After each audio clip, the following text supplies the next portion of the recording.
Speaking of political chats, you spoke to Professor Duffy, Yes, I Professor did. Campbell, Yeah. very smart people. I've read on them. You guys talked about you. So you published an article on masculinity and the divide between men and women in Gen Z. Would you like to tell us more about that? Yeah, it was. So it wasn't my original research. It was an interview with Professor Duffy from the Policy Institute and Professor Campbell from the Institute for Global Women's Leadership. And their research was looking at the polarization or the growing polarization between especially young men and women over masculinity, feminism, do we need feminism anymore? And their research kind of found that within our age demographic, and I think they were specifically looking at sort of 16 to 25-year-olds when they said Gen Z, there's a growing divide between men and women over like whether masculinity is like a helpful term, toxic masculinity, do we need feminism, has it done more harm than good? And so the research was interesting because that's not that common in generations to be so divided.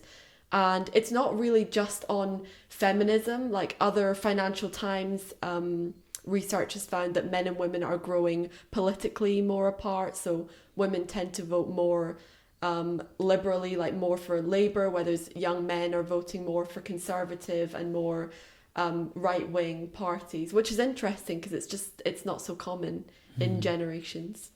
Yeah, I wonder what like variables affect these decisions. Is it our biology, or is it more like social behavior, like more of our environment? I mean, I don't see how you could say that it's biology because this is such a new like phenomenon that within a generation it's kind of growing apart. Although they did caveat by saying, okay, it is significant in that men and women are growing, but it's not that like it's not like literally all women think one thing and all men in our generation think another. So you have to be a bit careful about generalizing all men and women. Have you noticed this type of divide in your own life as well, or do you think this is just the studies, just an internet type of thing? This I find it actually quite difficult. It was I was thinking about this because on the one hand, I guess we all know, yeah, online people like Andrew Tate, they're stirring the pot and they are kind of there's this idea that like men don't think that feminism is necessary anymore. But in my own life at university, for example, I don't really surround myself with like men that would think that way. If somebody said something really misogynistic to me, I'd be like, okay, I don't want to be friends with them anymore. So it is kind of a weird like they a disconnect where you kind of know that some people think this way, but in my own life I don't see it so much. I only really see it like online, if I like one, or on TikTok if I'm scrolling and I see one like red pill, video and I view it, then 100 more are going to pop up. And so I definitely see it online, but in real life I don't know if you guys like feel the same way, but I don't feel like I actually hear that many people just out and out talking about it. Yeah, I feel like there are less echo chambers in real life. It's Yeah. like online, you just go in a rabbit hole because the algorithm feeds you what you want. And I wonder to what extent, is that affecting our critical thinking? Because if you're just getting one perspective, whether it's from a toxic, whether it's toxic masculinity or some other, harmful ideology that people are constantly feeding you. And although you might not be, let's say, you might be a quite open-minded person, but because you're receiving is such a high quantity that it just ends up influencing you in some shape or form without you even realizing, especially if you're young and impressionable mind. Yeah, no, definitely.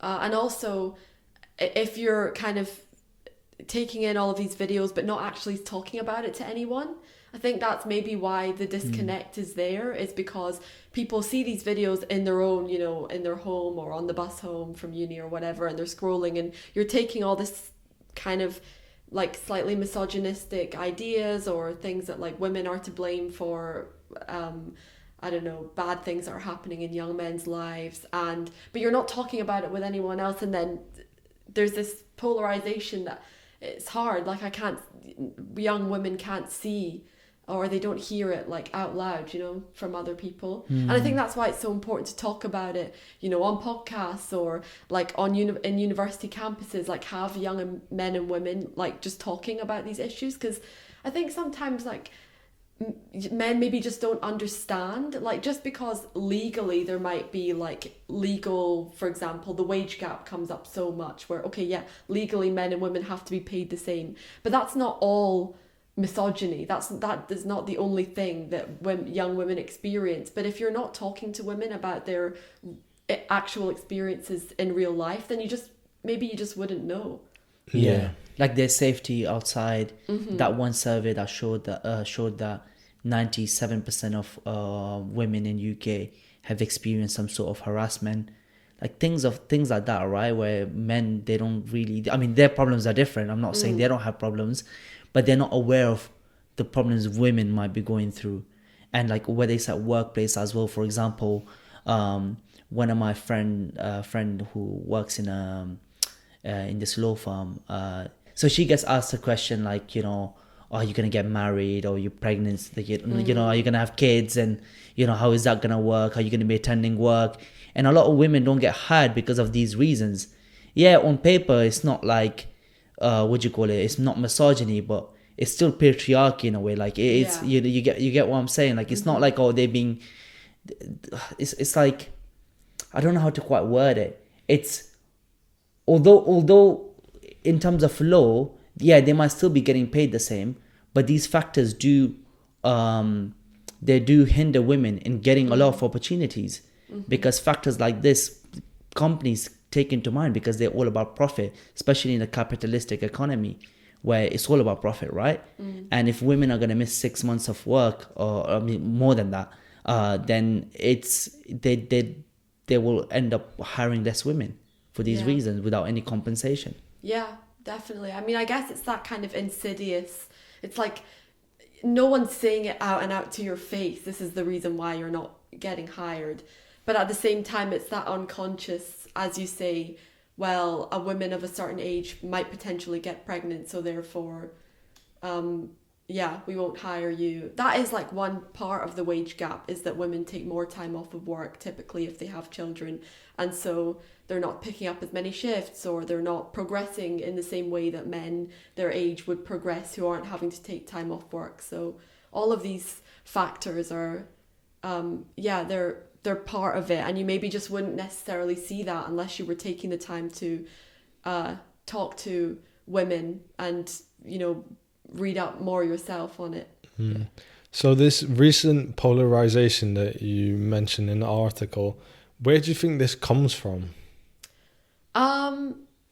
I don't know. I feel like it's so easy to blame social media for everything, but I really do feel that I can't unlink the fact that this kind of polarization is happening at the same time as we are more and more on our phones and scrolling through social media, and you get such a concentrated view of the world. It's clickbait and one-liners that kind of really capitalize on this anxiety, especially for young men and women. But like, I'm thinking around the age of 14, 15, like I know my views were always changing. I mean, I'm sure that I've said stuff when I was like 14 that I would cringe at now, because you're kind of exploring like your thoughts about the world, and that's like the perfect age. You're a bit stressed about what's the world going to look like for me, what's my future going to be like, and then people come along that kind of offer this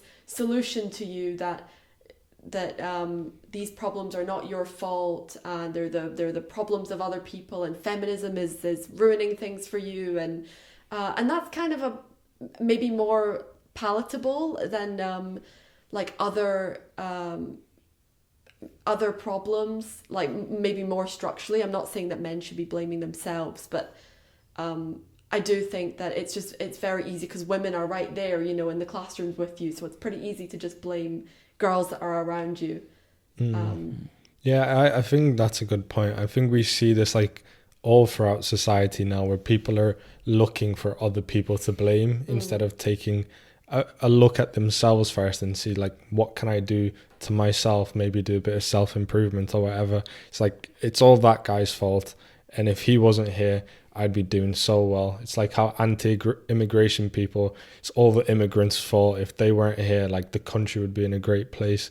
I think it's quite similar to that. But I personally think another big issue is as well that men and women don't really try and understand each other. And like, men don't try and see the world from women's perspective, and women don't try and understand the world from men's perspective as well. And I think this is why you have a lot of these young men getting so frustrated and like a bit disillusioned with the world, because I think there is a case to be made that women do want men to like see the world how they see it, and they get confused when that's not the case. And then vice versa, the same for men. Men want women to see the world how they see it, and when it doesn't happen, they're like, why not? But I think the issue is like, you just need to understand each other first. Like, we might not be exactly the same. Doesn't mean we're intrinsically not equal. We don't hold the same value. We might see the world differently because we are different. I think that's one key thing that's being lost now. Like, men, women are different. Like, we're not exactly the same. Everyone knows that. We have different chromosomes, but doesn't mean we're different in value, and doesn't mean like we should blame other people or hold them to account for our actions. Like, let's just have dialogue and communicate and see how we can make the world a better place for everyone. I totally agree with you. And I think I want to add to that, another issue is lack of education as well. I don't think these men quite understand what feminism is. If you enjoyed this segment, please make sure to like and subscribe. Also, the link to the full podcast is in our description. And finally, I wanted to say that please make sure to follow and download the podcast on Spotify and Apple Podcasts so we can bring you more amazing content. Thank you so much for listening.